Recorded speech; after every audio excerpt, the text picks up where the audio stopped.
ಆತ್ಮೀಯ ವೀಕ್ಷಕರೇ, Royson creations YouTube ಚಾನಲ್ಗೆ ನಿಮಗೆ ಸ್ವಾಗತ. ಇಂದಿನ ಈ ವಿಡಿಯೋದಲ್ಲಿ 8ನೇ ತರಗತಿಯ ಸಮಾಜ ವಿಜ್ಞಾನ ವಿಷಯದ ಎಸೆ2 ಪ್ರಶ್ನೆ ಪತ್ರಿಕೆಯನ್ನು ಅವುಗಳ ಸಂಪೂರ್ಣ ಉತ್ತರಗಳೊಂದಿಗೆ ವಿಶ್ಲೇಷಿಸೋಣ. ಯಾರೆಲ್ಲ ಮೊದಲ ಬಾರಿ ನಮ್ಮ ಚಾನಲ್ ನೋಡ್ತಾ ಇದ್ದೀರಾ, ಸಬ್ಸ್ಕ್ರೈಬ್ ಮಾಡಿ ಹಾಗೂ ನಿಮ್ಮ ಫ್ರೆಂಡ್ಸಿಗೆ ಶೇರ್ ಮಾಡಿ. ಸೊ ಈಗ ಆಲ್ರೆಡಿ ಆಲ್ಮೋಸ್ಟ್ ಎಲ್ಲ ಎಕ್ಸಾಮ್ಸ್ಗಳನ್ನು ನೀವು ಮುಗಿಸ್ಕೊಂಡಿದ್ದೀರಾ. ಸೊ ಲಾಸ್ಟ್ ಎಕ್ಸಾಮು ನಿಮಗೆ ಸೋಷಿಯಲ್ ಪೇಪರ್ ಇದೆ.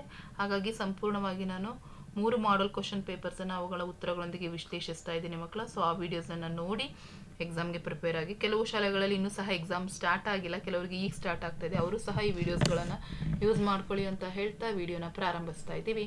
ಒಟ್ಟಾರೆ 50 ಅಂಕಗಳಿಗೆ ಎಕ್ಸಾಮ್ ನಡೆಯುತ್ತೆ. ಫಸ್ಟ್ ಮೇನ್ ಪ್ರತಿಯೊಂದು ಪ್ರಶ್ನೆ ಅಥವಾ ಅಪೂರ್ಣ ಹೇಳಿಕೆಗೆ 4 ಆಯ್ಕೆಗಳನ್ನು ನೀಡಲಾಗಿದೆ. ಸೂಕ್ತವಾದುದನ್ನು ಆರಿಸಿ ಕ್ರಮಾಕ್ಷರದೊಡನೆ ಬರೆಯಿರಿ. ಫಸ್ಟ್ ಕ್ವಶನ್, ಕನ್ನಡ ಭಾಷೆಯಲ್ಲಿ ದೊರೆತಿರುವಂತಹ ಮೊದಲ ಶಾಸನ ಯಾವುದು ಕೇಳಿದ್ದಾರೆ. ಸೊ ಹಲ್ಮಿಡಿ ಶಾಸನ, ತಾಳಗುಂದ ಶಾಸನ, ಐಹೊಳೆ, ಹಾಂತಿಗುಂಪ ಶಾಸನ. ಸೊ ಸರಿಯಾಗಿರುವಂತಹ ಉತ್ತರ ಹಲ್ಮಿಡಿ ಶಾಸನ, ಆಪ್ಷನ್ ಎ ಸರಿಯಾಗಿರುವಂಥದ್ದು.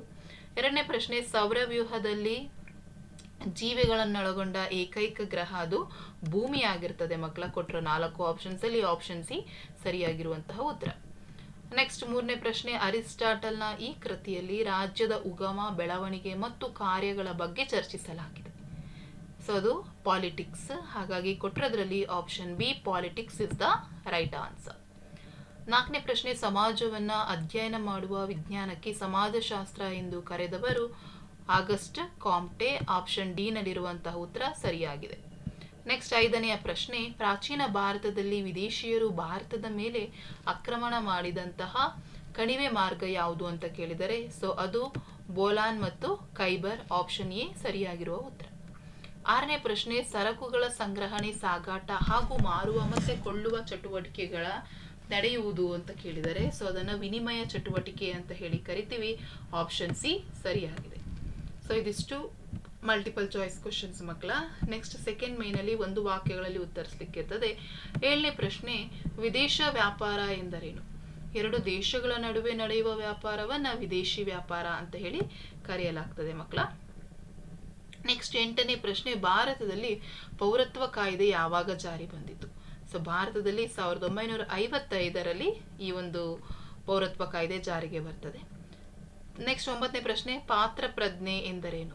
ಪ್ರತಿಯೊಬ್ಬ ವ್ಯಕ್ತಿಯು ತನಗೆ ವಹಿಸಿದ ಪಾತ್ರವನ್ನು ನಿರ್ವಹಿಸುವುದನ್ನೇ ಪಾತ್ರ ಪ್ರಜ್ಞೆ ಅಂತ ಹೇಳಿ ಕರೆಯಲಾಗ್ತದೆ. ಭೂಕಂಪದ ಅತ್ಯಂತ ಹಾನಿಕಾರಕ ಅಲೆಗಳು ಯಾವ್ಯಾವು. ಸೊ ಅದರ ಹಾನಿಕಾರಕ ಅಲೆ ಮೇಲ್ಮೈ ಅಲೆಗಳಾಗಿರ್ತವೆ.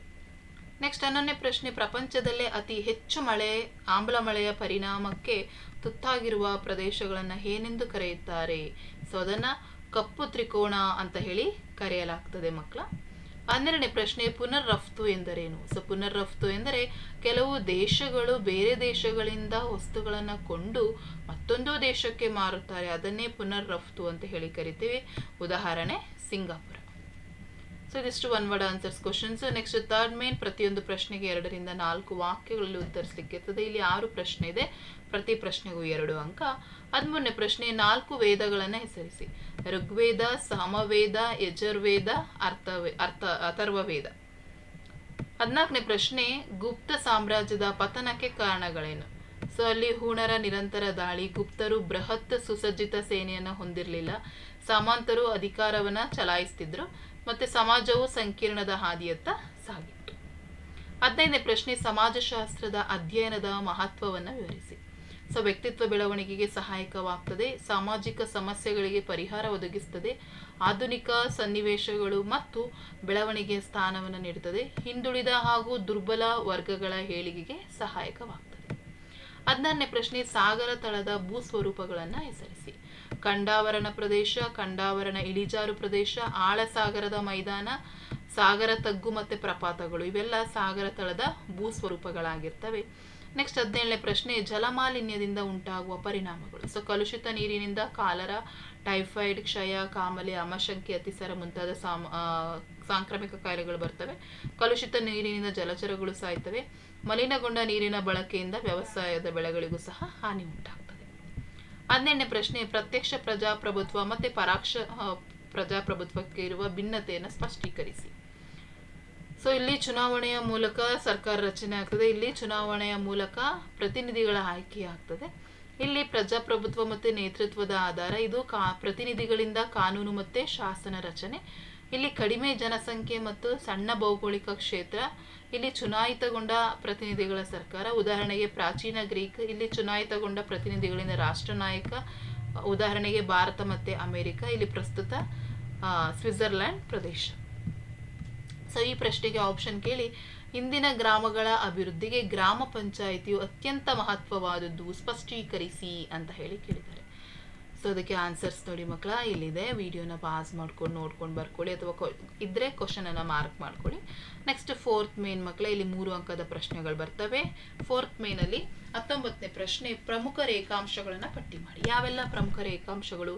0 ಡಿಗ್ರಿ ಸಮಭಾಜಕ ಭೂಮಧ್ಯ ರೇಖೆ, 23.5 ಡಿಗ್ರಿ ಉತ್ತರ ಅಕ್ಷಾಂಶ ಮತ್ತೆ ಕರ್ಕಾಟಕ ಸಂಕ್ರಾಂತಿ ವೃತ್ತ, 23.5 ಡಿಗ್ರಿ ದಕ್ಷಿಣ ಅಕ್ಷಾಂಶ ಮಕರ ಸಂಕ್ರಾಂತಿ ವೃತ್ತ, 66.5 ಡಿಗ್ರಿ ಉತ್ತರ ಅಕ್ಷಾಂಶ ಅರ್ಕಾಟಿಕ ವೃತ್ತ, 90 ಡಿಗ್ರಿ ಉತ್ತರ ಧ್ರುವ, 66.5 ಡಿಗ್ರಿ ದಕ್ಷಿಣ ಅಕ್ಷಾಂಶ ಅರ್ಕಾಟಿಕ ವೃತ್ತ, 90 ಡಿಗ್ರಿ ದಕ್ಷಿಣ ಧ್ರುವ.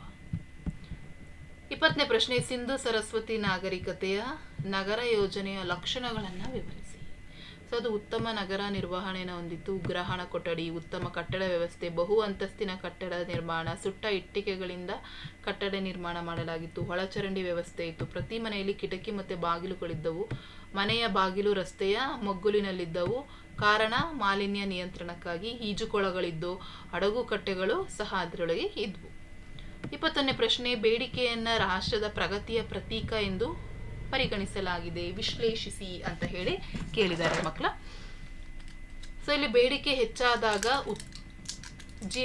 ಉತ್ಪಾದನೆಯೂ ಸಹ ಹೆಚ್ಚಾಗಿರ್ತದೆ, ಉದ್ಯೋಗ ವರಮಾನ ಹಾಗೂ ಪೂರೈಕೆ ಸಹ ಅಧಿಕಗೊಳ್ಳುತ್ತದೆ, ಜನರ ಜೀವನ ಮಟ್ಟ ಉತ್ತಮವಾಗ್ತದೆ, ರಾಷ್ಟ್ರದ ಪ್ರಗತಿ ಆಗ್ತದೆ. ಬೇಡಿಕೆಯು ಕಡಿಮೆ ಆದಾಗ ಸಾಮಾನ್ಯವಾಗಿ ಉತ್ಪಾದನೆ, ವರಮಾನ, ಉದ್ಯೋಗ ಪೂರೈಕೆ ಕಡಿಮೆ ಆಗ್ತದೆ, ನಿರುದ್ಯೋಗ ಬಡತನ, ಜನಜೀವನ ಮಟ್ಟ ಕುಸಿತದೆ, ರಾಷ್ಟ್ರದ ಪ್ರಗತಿಯು ಸಹ ಕುಂಠಿತವಾಗ್ತದೆ. ಹಾಗಾಗಿ ಬೇಡಿಕೆ ರಾಷ್ಟ್ರದ ಪ್ರಗತಿಯನ್ನ ಪ್ರತೀಕಿಸ್ತದೆ.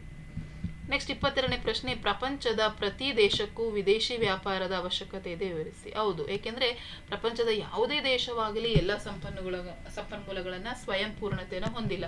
ಕೆಲವು ದೇಶಗಳು ಕೆಲವು ಸಂಪನ್ಮೂಲಗಳಲ್ಲಿ ಹೇರಳವಾಗಿ ಹೊಂದಿದ್ದು ಅವುಗಳನ್ನು ಆಂತರಿಕ ಬಳಕೆ ಮಾಡಿಕೊಂಡು ಹೆಚ್ಚಾದ ವಸ್ತುಗಳನ್ನು ರಫ್ತು ಮಾಡುತ್ತವೆ. ಮತ್ತೆ ಕೆಲವು ದೇಶಗಳು ಕೆಲವು ಸಂಪತ್ತುಗಳ ಕೊರತೆಯನ್ನು ಹೊಂದಿದ್ದು ಅವುಗಳನ್ನು ಆಮದು ಮಾಡಿಕೊಳ್ತವೆ. ಆ ಪ್ರಶ್ನೆಗೆ ಆಪ್ಷನ್ ಕೊಟ್ಟು ಪಾಲುಗಾರಿಕೆಯ ಸಂಸ್ಥೆಗಳ ಅನುಕೂಲಗಳನ್ನ ವಿವರಿಸಿ ಕೇಳಿದರೆ, ಸುಲಭ ರಚನೆ, ನಷ್ಟದ ಹಂಚಿಕೆ, ಹೆಚ್ಚಿನ ಬಂಡವಾಳ, ಹೆಚ್ಚಿನ ಪರಿಣಿತಿ, ಸರಳ ವಿಸರ್ಜನೆ, ವಿಶ್ವಾಸಾರ್ಹತೆ. ಸೊ ಇದೆಲ್ಲ ಪಾಲುಗಾರಿಕೆಯ ಸಂಸ್ಥೆಯ ಅನುಕೂಲಗಳು. 23ನೇ ಪ್ರಶ್ನೆ, ಕೈಗಾರಿಕಾ ಸಮಾಜದ ಲಕ್ಷಣಗಳನ್ನ ವಿಶ್ಲೇಷಿಸಿ ಅಂತ ಹೇಳಿ ಕೇಳಿದರೆ, ಸೊ ವಿಜ್ಞಾನ ಮತ್ತೆ ತಂತ್ರಜ್ಞಾನದ ಬಳಕೆ, ಮಾನವ ಶಕ್ತಿಯ ಬದಲು ಯಂತ್ರಶಕ್ತಿಯ ಬಳಕೆ, ಅಧಿಕ ಜನಸಂಖ್ಯೆ, ನಗರಗಳ ಹುಟ್ಟು, ಶ್ರಮ ವಿಭಜನೆ, ಕೌಶಲ್ಯಗಳ ಆಧಾರದ ಮೇಲೆ ಕೆಲಸ ಹಂಚಿಕೆ. ಸೊ ಇದಿಷ್ಟು 3 ಅಂಕದ ಪ್ರಶ್ನೆಗಳಾಗಿರ್ತದೆ. ನೆಕ್ಸ್ಟ್ 5th ಮೇನ್, ಈ ಪ್ರತಿಯೊಂದು ಪ್ರಶ್ನೆಗೆ 8 ವಾಕ್ಯಗಳಲ್ಲಿ ಅಥವಾ ಅಂಶಗಳಲ್ಲಿ ಉತ್ತರಿಸಬೇಕು. ಸೊ ಕ್ವಶನ್ಸ್ ಅನ್ನ ಮಾರ್ಕ್ ಮಾಡ್ಕೊಳ್ಳಿ ಮಕ್ಕಳ, ಆನ್ಸರ್ಸ್ ಇಲ್ಲೇ ಇರುತ್ತೆ. 24ನೇ ಪ್ರಶ್ನೆ, ಹೊಯ್ಸಳರ ಸಾಹಿತ್ಯ ಕ್ಷೇತ್ರಕ್ಕೆ ಯಾವ ರೀತಿ ಪ್ರೋತ್ಸಾಹವನ್ನ ನೀಡಿದರು ಎಂಬುದನ್ನು ವಿವರಿಸಿ. ನೋಡಿ ಇಲ್ಲಿದೆ ಆನ್ಸರ್ಸ್. ಸೊ ಆನ್ಸರ್ಸ್ ಅನ್ನ ಮಾರ್ಕ್ ಮಾಡ್ಕೊಳ್ಳಿ.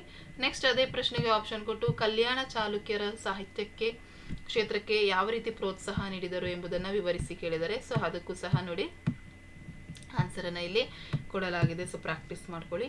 25ನೇ ಪ್ರಶ್ನೆ, ಪ್ರಪಂಚದ ಬಹುತೇಕ ರಾಷ್ಟ್ರಗಳು ಪ್ರಜಾಪ್ರಭುತ್ವ ಮಾದರಿ ಸರ್ಕಾರವನ್ನು ಸ್ವೀಕರಿಸಿ ಆಚರಣೆಯಲ್ಲಿ ರೂಢಿಸಿಕೊಂಡಿವೆ, ಈ ಹೇಳಿಕೆಯನ್ನ ಸಮರ್ಥಿಸಿ.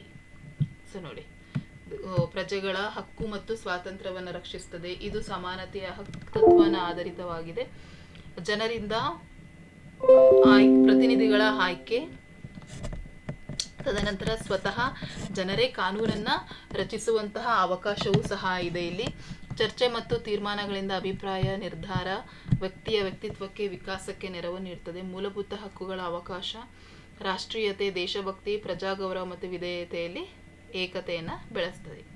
ಸೊ ಇದಿಷ್ಟು ಮಕ್ಕಳ ನಿಮಗೆ ಕ್ವಶನ್ ಆನ್ಸರ್ಸ್ ಅಲ್ಲಿ ಬಂದಂತ question answers. So last 6th ಮೇನಲ್ಲಿ 26ನೇ ಪ್ರಶ್ನೆ, ಉಷ್ಣಾಂಶ ವಲಯ, ಭೂಮಿಯ ಉಷ್ಣಾಂಶ ವಲಯದ ಅಂದವಾದ ಚಿತ್ರ ಬರೆಯ ಕೇಳಿದ್ದಾರೆ ಮಕ್ಕಳ. ಸೊ ಇದನ್ನ ಬರೆದು ಎಲ್ಲವನ್ನ ನೀವು ಮಾರ್ಕ್ ಮಾಡಬೇಕು ಮಕ್ಕಳ. ರೇಖಾಂಶ, ಅಕ್ಷಾಂಶ ಪ್ರತಿಯೊಂದನ್ನು ಸಹ ನೀವು ಮಾರ್ಕ್ ಮಾಡಿದ್ರೆ ಸಂಪೂರ್ಣವಾಗಿ ನಿಮಗೆ ಅಂಕಗಳು ಸಿಗ್ತದೆ. ಹಾಗಾಗಿ ಕ್ವಶನ್ ಪೇಪರ್ನ ಪ್ರಾಕ್ಟೀಸ್ ಮಾಡ್ಕೊಳ್ಳಿ. ಸೊ ನಾನು ಆಲ್ರೆಡಿ ವಿತ್ ಆನ್ಸರ್ಸ್ ಇರೋವಂತಹ 3 ಕ್ವಶನ್ ಪೇಪರ್ಸನ್ನು ನಿಮ್ಮ ಜೊತೆ ಡಿಸ್ಕಷನ್ ಮಾಡಿದ್ದೀವಿ ಮಕ್ಕಳ. ಸೊ ಅವೆಲ್ಲವನ್ನು ನೋಡಿ ಎಕ್ಸಾಮ್ಗೆ ಪ್ರಿಪೇರ್ ಆಗಿ ಅಂತ ಹೇಳ್ತಾ ಈ ವಿಡಿಯೋನ ಇಲ್ಲಿಗೆ ಎಂಡ್ ಮಾಡ್ತಾ ಇದ್ದೀವಿ. ಹೆಚ್ಚಿನ ವಿಡಿಯೋಗಾಗಿ ರಾಯ್ಸ್ ಅಂಡ್ ಕ್ರಿಯೇಷನ್ಸ್ ಯೂಟ್ಯೂಬ್ ಚಾನಲನ್ನು ಸಬ್ಸ್ಕ್ರೈಬ್ ಮಾಡಿ.